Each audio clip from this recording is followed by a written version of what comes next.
Alden Richards nagsalita na, handang ipagtanggol si Catherine Bernardo dito kay Daniel Padilla. Alamin natin ang katotohanan.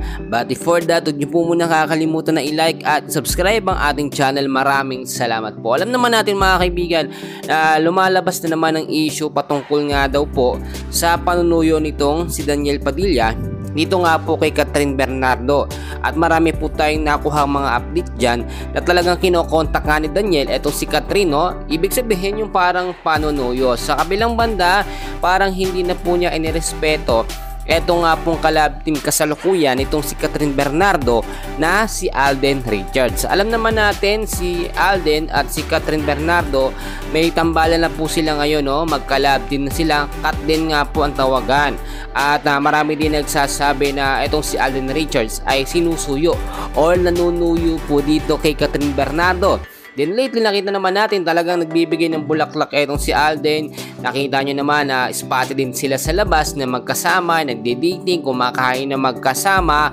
Pero syempre marami nagsasabi na yun daw po ay sa pagiging love team lamang nila at puro palabas lang, hindi daw yun sa personal. Marami kasing nagdududa din kay Alden Richards mga kaibigan na hindi ito mag-girlfriend or magbibigay ng interes dito nga kay Catherine Bernardo.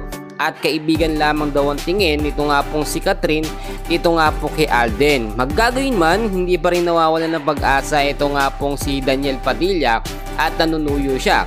Kahit alam natin may mga balitang lumabas na ito'y may girlfriend na nga pong panibago. Pero alam naman natin hindi naman lingid sa inyong kaalaman na si Daniel Padilla ay talagang chick boy or babaero. Paiba-iba siya ng girlfriend. Hindi po siya nag-i-stick sa isa lamang kahit nung sila pa ni Catherine Bernardo, ito pong si Daniel Padilla ay merong ibang babaeng sinusuyo or nililigawan, no?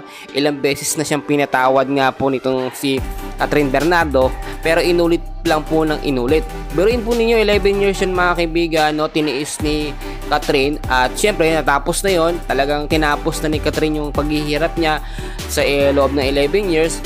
Nakalabas na siya kay Daniel. So para sa akin, hindi na babalikan pa ni Catherine etong si Daniel Padilla. At kung si Alden naman talaga yung magseryoso, no? Alam naman natin si Alden medyo nagkakaedad na rin. Siyempre tama na rin naman na magkaroon siya ng girlfriend, yung pang matagalan na, at yun yung parang pakakasalan po niya. So mga kaibigan, meron pa tayong kaganapan mamaya. Huwag niyong kalimutan i-like at i-subscribe ang ating channel. Maraming salamat po.